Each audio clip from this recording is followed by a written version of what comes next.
Hello friends, today we are going to study about the Griffith's experiment, जिसे हम transforming principle भी कहते हैं। इन दिस वीडियो इसमें हम बात करेंगे इंट्रोडक्शन की, Griffith's experiment and conclusion of his experiment. Welcome to the channel learn with me, और मैं हूँ शीलू पचौरी। तो चलिए अब हम स्टार्ट करते हैं। पहले कुछ हिस्ट्री जान लेते हैं ग्रिफिथ्स एक्सपेरिमेंट की।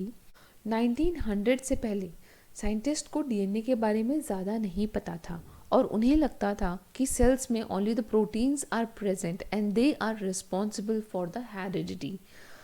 Then Griffith experiment was conducted in 1928 by Frederick Griffith, और इस एक्सपेरिमेंट में उन्होंने सजेस्ट किया कि बैक्टीरिया कुछ जेनेटिक इंफॉर्मेशन दूसरे बैक्टीरिया के अंदर ट्रांसफ़र कर सकते हैं, and this process is called transformation. At the time of world war 1, जब स्पेनिश इन्फ्लुएंजा फैल रहा था, तब निमोनिया की वजह से बहुत सारी डेथ्स हुई और सारे साइंटिस्ट वैक्सीन्स बनाने में लग गए। उसी टाइम पर Griffith was also studying the possibility of creating a vaccine. उन्होंने अपनी स्टडीज़ में न्यूमोकोकस के 2 स्ट्रेन्स यूज़ किए। The first one is S strain, जिसको हम स्मूथ टाइप भी कह सकते हैं, and the second is R strain which is also called rough type और रफ स्ट्रेन। इस एस स्ट्रेन को हम वायरुलेंट स्ट्रेन्स भी कह सकते हैं। वायरुलेंट का मतलब ये बॉडी में निमोनिया कॉज करेंगे और ऑर्गेनिज्म की डेथ हो सकती है। ये जो एस स्ट्रेन्स हैं, they produce a polysaccharide capsules around their cell, और ये कैप्सूल्स इनको होस्ट के इम्यून सिस्टम से प्रोटेक्ट करने का काम करती है, जिसकी वजह से होस्ट की डेथ हो जाती है पर इनको कोई नुकसान नहीं होता। और दूसरे होते हैं R strains. These are also called non virulent strains because ये निमोनिया कॉज नहीं करेंगे। They don't have protective capsules around themselves, और कैप्सूल ना होने की वजह से ये होस्ट के इम्यून सिस्टम से अपने आप को बचा नहीं पाते।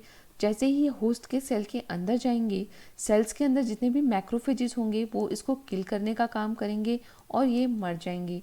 सो they won't be able to cause any disease in the host body, और खुद ही ख़त्म हो जाते हैं। इसलिए these are non virulent, whereas S strains are virulent strains. ये इंपॉर्टेंट पॉइंट्स हैं, ये आपने इधर याद रखने हैं। Now let us study the Griffith experiment in detail. सबसे पहले ग्रिफिथ ने आर स्ट्रेन्स लिए।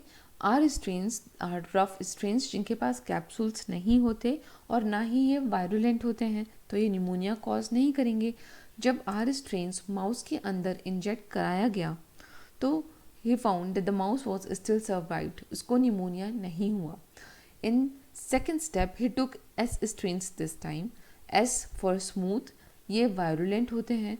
तो जब ऐसे एस स्ट्रेन्स माउस के अंदर इंजेक्ट कराए गए, then he found that the mouse died because of pneumonia. In the third step इन्होंने इन्हीं एस स्ट्रेन को हीट किल किया। हीट किल मतलब बहुत ही हाई टेम्परेचर पर इन एस स्ट्रेन्स को किल कर दिया। इसके बाद जब ये heat killed S strains mouse के अंदर इंजेक्ट कराए गए, and then he found the mouse survived in this step, और इनको निमोनिया नहीं हुआ। लास्टली इन्होंने इस हीट किल एस स्ट्रेन्स और आर स्ट्रेन्स को मिक्स कर दिया। दोनों ही केस में माउस सरवाइव कर रहे थे, पर मिक्स करने के बाद जब उनको माउस के अंदर इंजेक्ट कराया गया, then he found that the mouse died because of pneumonia. Now, from the blood of this dead mouse, Griffith isolated both the live R and S strain of pneumococcus from his blood. Both the strains were live. अब ऐसे strains तो heat killed थे, वो live कैसे हुए, ये Griffith को समझ में नहीं आया। On the basis of Griffith experiment, he concluded that these heat-killed S strains, जब combine कर दिए जाते हैं live R strains के साथ, तो ये heat killed S strains इनको transform कर देते हैं live S strains पर। This shows that some factor from these dead capsulated smooth cells converted the living non-virulent rough cells into the living virulent smooth cells। पर exactly वो कौन सा factor है ये ग्रिफिथ बता नहीं पाए थे। इसके बाद in 1944 there were 3 scientist named Avery, MacLeod and McCarty. इन्होंने ग्रिफिथ के एक्सपेरिमेंट को सपोर्ट किया और बताया कि transforming principle which was observe by Griffith is actually a DNA of the S strains.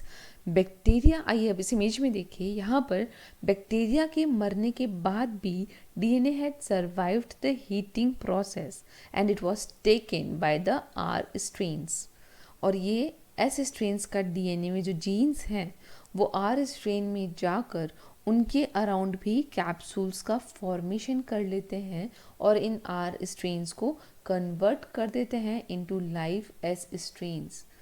अब क्योंकि ये लाइव एस स्ट्रेन्स बन गए हैं तो जब ये होस्ट की बॉडी के अंदर जाएंगे इनके इम्यून सिस्टम से लड़ सकते हैं and they can cause pneumonia, जिसकी वजह से होस्ट की हो जाएगी death. So this was the experiment which was conducted by Griffith. It was further supported by Avery, McCarthy and MacLeod in his experiment.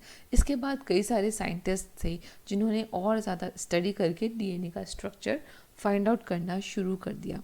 I hope आपको ये video समझ में आ गई होगी। And now it's a quiz time and the question is Griffiths experiment was with, और आपके options हैं diplococcus pneumonia, second E coli, third Rhizobium, and the fourth one is mycorrhiza. Answer me in the comment section. If you like the video, kindly like, share and subscribe the channel. Thanks for watching Learn with me. Bye bye. Take care.